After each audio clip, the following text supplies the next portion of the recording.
ढोंग है ये धर्म पालन का।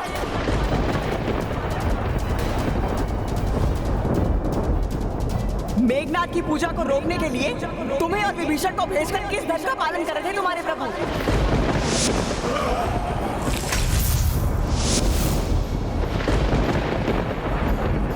लंकेश का मृत्यु बाण चुराने के लिए तुम्हें भेजा क्या अधर्म नहीं था?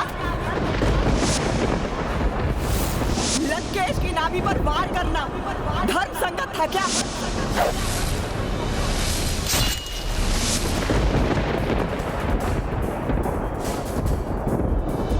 देवी, मेघनाद ने सदैव माया युद्ध करके नियमों को तोड़ा है।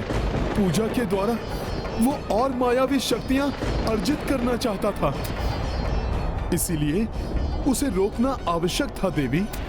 और मृत्यु बाण को तो लंकेश ने अधर्म पूर्वक यमराज से छीना था। उसे नियत स्थान से विस्थापित करके सृष्टि का नियम भंग किया था।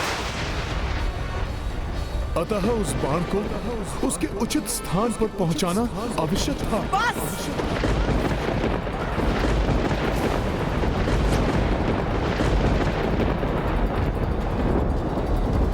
कपट पूर्वक धर्म और मर्यादा की सीमाएं लांघने वाले तुम्हारे प्रभु और तुम दोनों को आज मेरे श्राप का भागी होना ही पड़ेगा।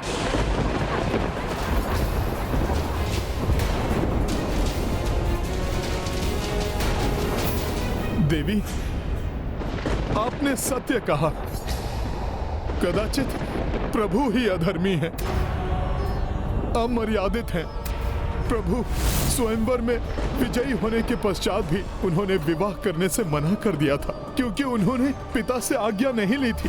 पिता के दिए वचन को पूर्ण करने के लिए राजपाट का त्याग, ये अधर्म था देवी।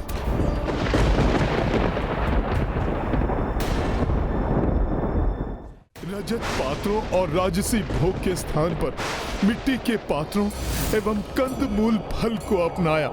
माता के कहने पर सुख वैभव को छोड़कर वनवास स्वीकार करने वाला अधार्मिक ही होगा। अनुज भरत को अपनी पादुकाएं सौंपकर वर्षों वन के कंटकों पर नंगे पांव चले।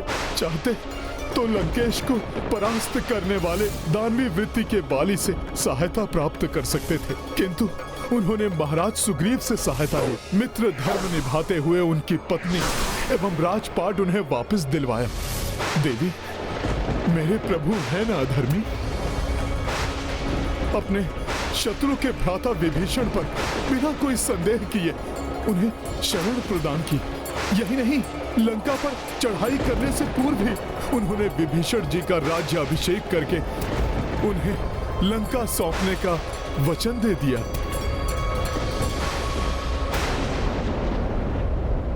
जिससे कि कोई ये आक्षेप ना लगा सके कि उन्होंने अपने राज्य विस्तार के लिए लंका पर चढ़ाई की। देवी,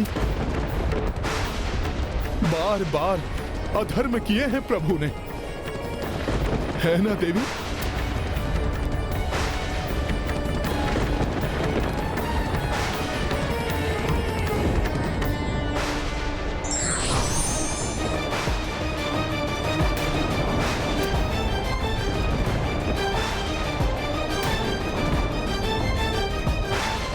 जिनकी पत्नी हरण करके लंका में लाई गई। लंकेश के आदेश पर 11 माह तक उन्हें भूखा प्यासा रखा गया, राक्षसियों द्वारा प्रताड़ित किया गया। देवी,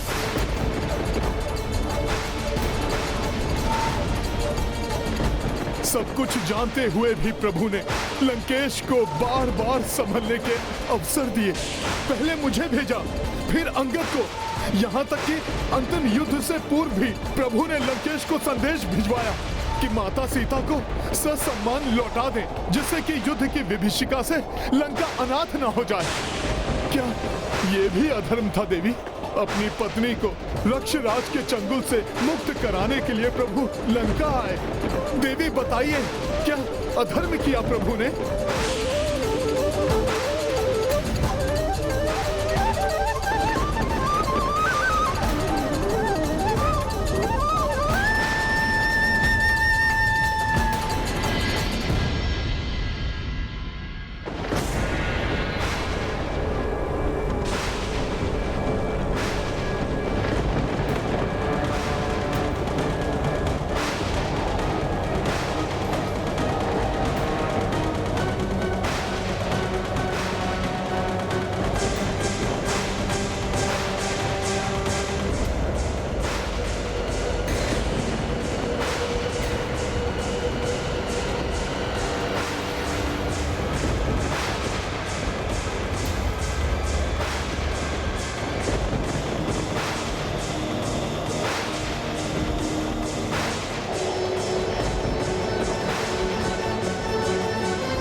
देवी, यदि प्रभु शापित हुए तो हम सब भी शापित होंगे। हाँ, हम सब भी प्रस्तुत हैं। हमें भी श्राप दीजिए।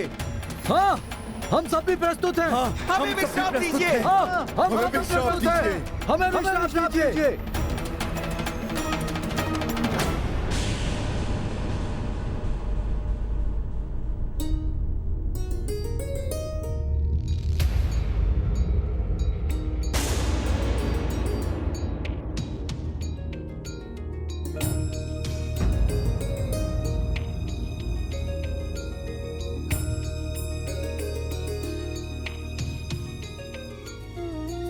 एक पर स्त्री की परछाई के भी स्पर्श से दूर हट जाने वाले, कभी किसी पराई स्त्री की ओर दृष्टि तक ना उठाने वाले, बताइए देवी, प्रभु श्री राम अधर्मी हैं,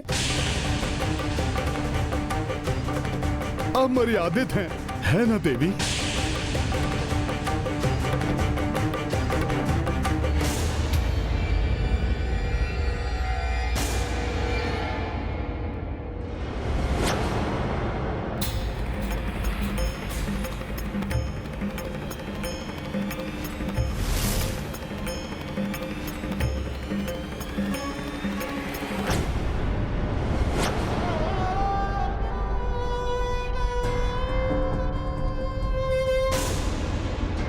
ये तो पर स्त्री की परछाई तक से दूर रहते हैं, जबकि मेरे स्वामी पर स्त्री का हरण करके ले आए।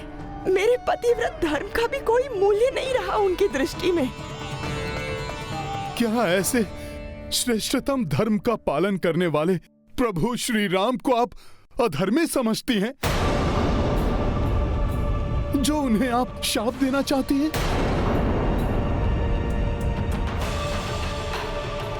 देवी, क्रोध वो घना अंधकार है जो नेत्रों के समक्ष सूर्य की भांति चमकते हुए सत्य को भी छिपा देता है। देवी, यदि आपको शाप देना है तो दोषी को शाप दीजिए।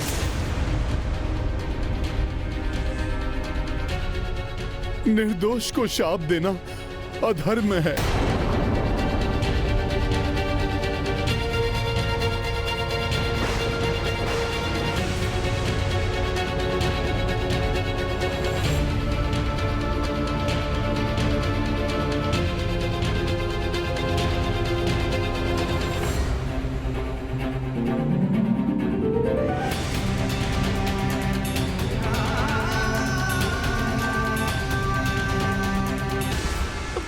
चाहते हो हनुमान?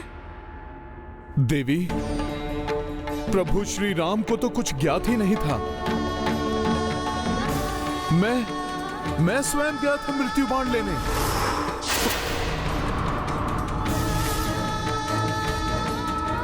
उनके तुणीर में मैंने ही बाण रखा था देवी।